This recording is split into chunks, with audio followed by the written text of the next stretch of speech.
Ma marque éponyme Lilia Gauthier Thé et Tisane repose sur 3 valeurs qui sont mes valeurs du quotidien, étant agronome de formation.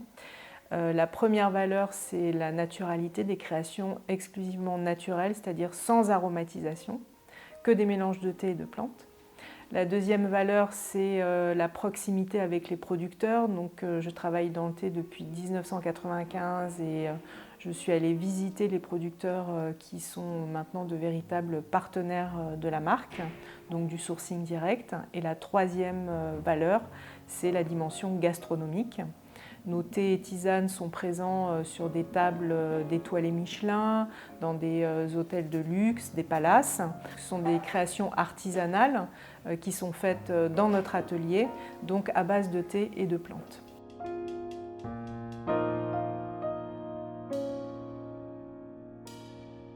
On a un catalogue d'une centaine de références avec des micro-lots, des grands crus. On est vraiment dans l'univers de ce qu'on appelle le thé de spécialité. De cette gamme, on a extrait 9 références, 7 thés et 2 tisanes pour les mettre en sachet. Donc c'est vraiment du vrac en sachet.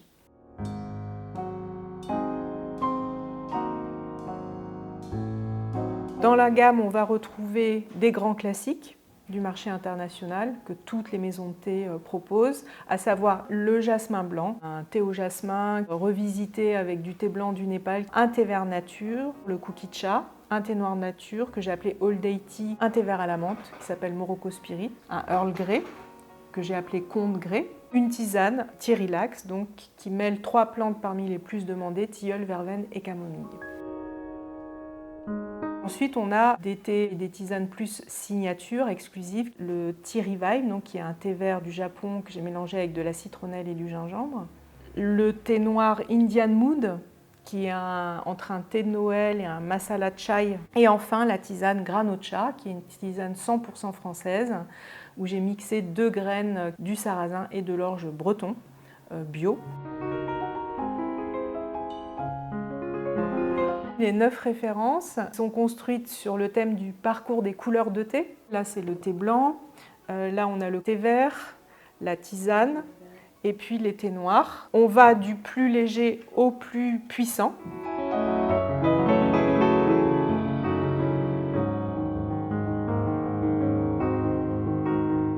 Cette dimension RSE qui est très importante dans notre démarche, le fait qu'on n'aromatise pas, il n'y a pas de chimie dans notre thé, c'est vraiment des assemblages de thé et de plantes. Le cartonnier pour les boîtes distributrices ainsi que le conditionnement sont faits en France. Le carton est issu de forêts FSC et les sachets sont biosourcés, c'est de l'amidon de maïs non OGM.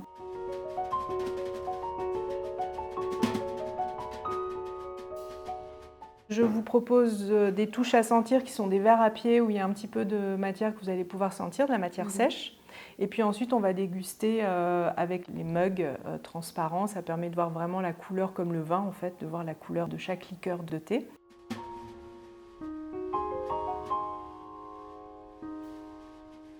L'eau, c'est très important dans la préparation du thé. Il faut de l'eau faiblement minéralisée. Donc là, c'est de l'eau filtrée. Où on a enlevé une grosse partie du calcaire. En fait, c'est vraiment le calcaire qui est l'ennemi du thé. Pour l'eau, il y a la qualité qui compte, il y a aussi sa température. Les 2 premiers thés, le jasmin blanc et kukicha, doivent être préparés avec de l'eau à 80 degrés pour ne pas les brûler. Et quand on déguste, c'est comme le vin, on peut aérer le produit pour bien faire fonctionner ce qu'on appelle la rétro-olfaction, c'est-à-dire le fait de sentir par voie interne.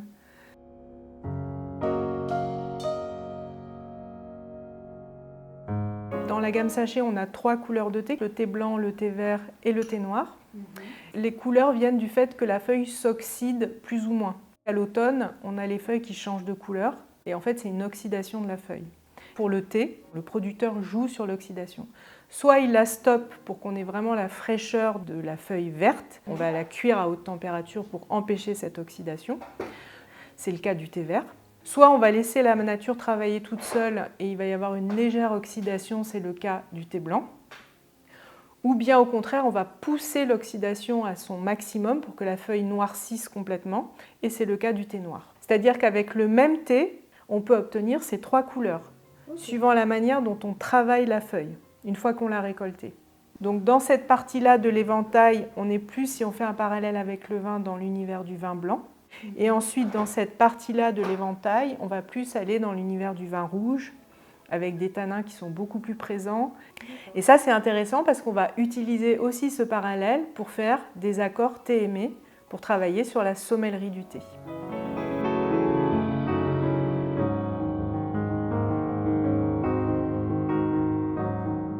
Je propose qu'on commence la dégustation. Donc le jasmin blanc, c'est un thé blanc du Népal avec un thé vert de Chine et des pétales de rose, donc on a vraiment un côté très velouté.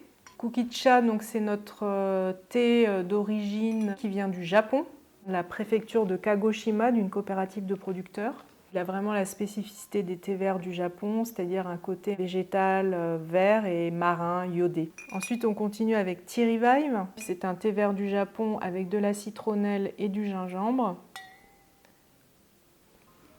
Et là, je cherche un côté assez doux, pas trop piquant, un côté fruité du gingembre. Ensuite, Morocco Spirit, donc c'est notre thé vert à la menthe. Donc ça, c'est vraiment une référence hyper classique du marché du thé, non aromatisé donc. C'est du thé vert de Chine, gunpowder, qui est mélangé avec de la menthe douce dite nana au Maroc.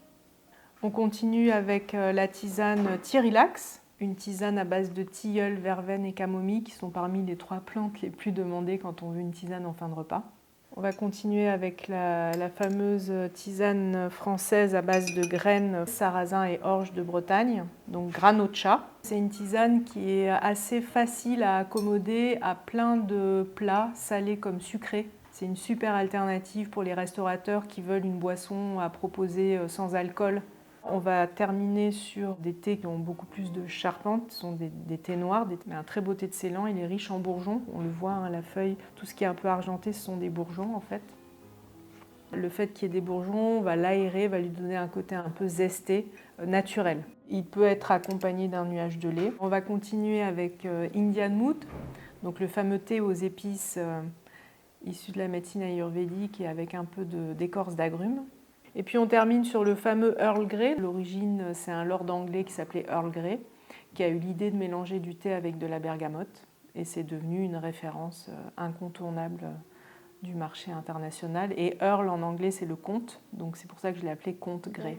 C'est un thé d'altitude qui vient du Népal, donc qui a un peu des similitudes avec une grande appellation qui est juste à côté, qui s'appelle Darjeeling, que j'ai mélangé avec de l'huile essentielle bio de bergamote.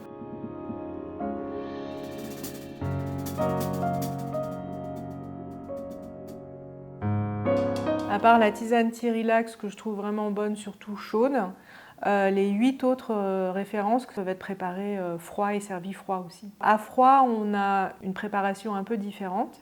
Il vaut mieux faire infuser à température ambiante. Donc on va utiliser 5 sachets pour 1 litre d'eau, qu'on laisse infuser 1 heure à température ambiante. Ensuite, on enlève les sachets, on réserve au réfrigérateur. Et on peut garder ce thé glacé maison pendant 48 heures.